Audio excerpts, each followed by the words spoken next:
Nos acompaña Joseph Giacalone. Él es ex sargento del departamento de Policía de Nueva York.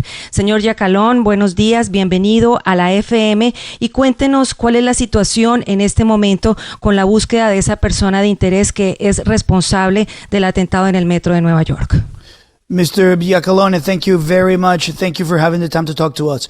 Can you tell us a little bit more about what we know about the shooting in New York, and what do we know about the person of interest according to authorities? Sure. Good morning. This is what the NYPD has put out. We have a manhunt going on for a Mr. Frank James.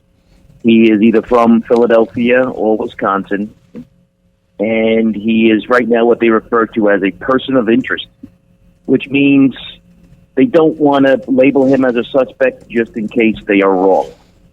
So right now, all efforts have been to try to apprehend him so that they can talk to him. They have secured a U-Haul van that he had rented. It was cleared of any explosive devices, but right now he is seen as armed and dangerous.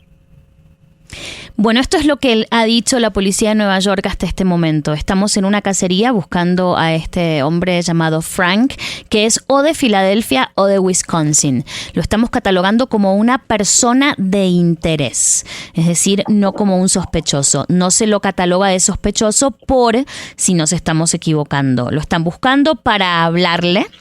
Se encontró una camioneta U-Haul en la que no había ningún tipo de explosivos, pero él no estaba. Así que se lo está buscando para hablar con él. Señor Giacalone, según su experiencia, ¿se puede considerar este hecho como un atentado terrorista?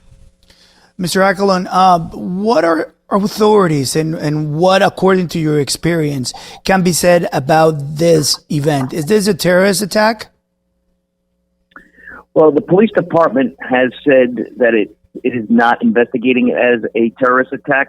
But just from my experience, they will treat it like a terrorist attack. So, for instance, the FBI is present, the ATF, which is the Alcohol, Tobacco, and Firearms, and the Joint Terrorism Task Force from Lower Manhattan is there too, which is a combination of FBI agents and NYPD detectives.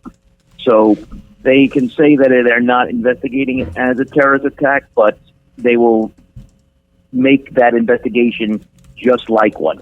We don't know yet because we don't know the motive, but eventually they will find that out and then try to label it. Right now, I think the most important thing would be to just apprehend him to make sure that he didn't have any other people that were trying to help him. I think that's really right now the number one goal. La policía ha dicho que no está investigando el hecho como un ataque terrorista, pero estoy seguro de que así lo tratarán. ¿Por qué? Porque ya está involucrado el FBI, la Fuerza Antiterrorismo también. Ellos dicen que no lo investigan como ataque terrorista, pero sí lo van a investigar como si fuera. No tenemos el motivo, y una vez que se tenga el motivo, recién ahí se le puede poner, se lo puede catalogar o se le puede poner un nombre. En este momento lo importante es conseguir a este hombre, a Frank, y asegurarnos que estaba actuando solo. Quisiera preguntarle al señor Giacalone, ¿qué piensa sobre lo que está pasando en Nueva York? Si él cree que esto es producto de lo que está pasando en Nueva York, ha aumentado el crimen en la ciudad cerca de un 46% en los últimos meses en comparación al mismo periodo del año pasado. ¿Está realmente desbocado el crimen y la inseguridad en la ciudad de Nueva York? ¿Por qué? Mr. Giacalone, when you see the data coming out of the city in terms of crime, in terms of shootings, in terms of violent events, numbers are shooting up. If you compare them with the same period of time between January and April from this year to last year, what's going on in New York? Is this city out of control?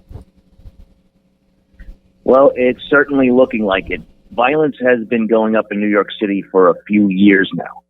So right now, the city is up 45% year-to-date overall. And that is including what they refer to as the 7 major crimes.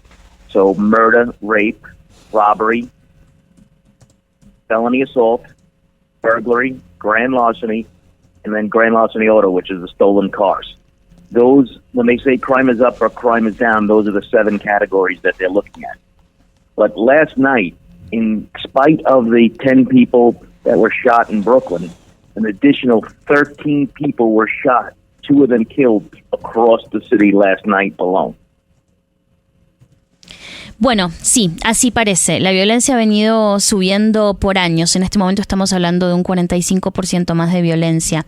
Y cuando hablamos de violencia estamos incluyendo los 7 crímenes más importantes, entre ellos el asesinato, el robo y la violación o las violaciones. Anoche, más allá de las 10 personas a las que les dispararon en Brooklyn, hubo 13 personas que recibieron heridas de bala en Nueva York, de las cuales 2 murieron. Dentro de este panorama de deterioro de la seguridad en Nueva York, ¿es más recomendable no usar el metro, usar otros modos de transporte mientras capturan al agresor?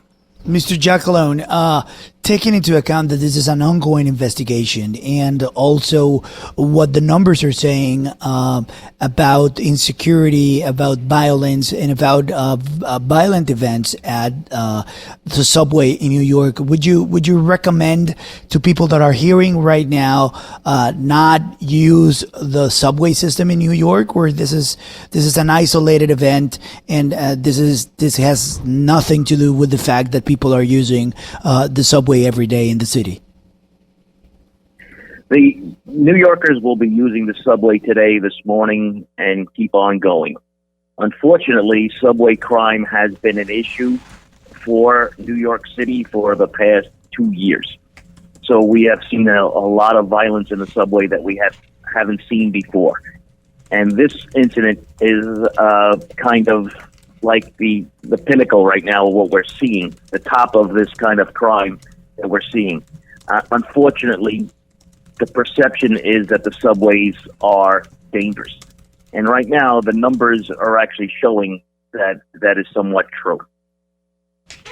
Los neoyorquinos van a seguir usando el metro hoy, mañana lo seguirán usando como siempre, pero sí es una realidad que los crímenes o los delitos en el metro han aumentado en estos 2 años. Hay mucha violencia. Lo que pasó ayer, por supuesto, ya es el top en este tipo de crímenes. La percepción es que el metro en Nueva York es peligroso y la verdad es que así es.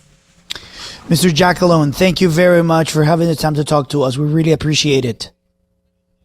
Thank you very much. Anytime.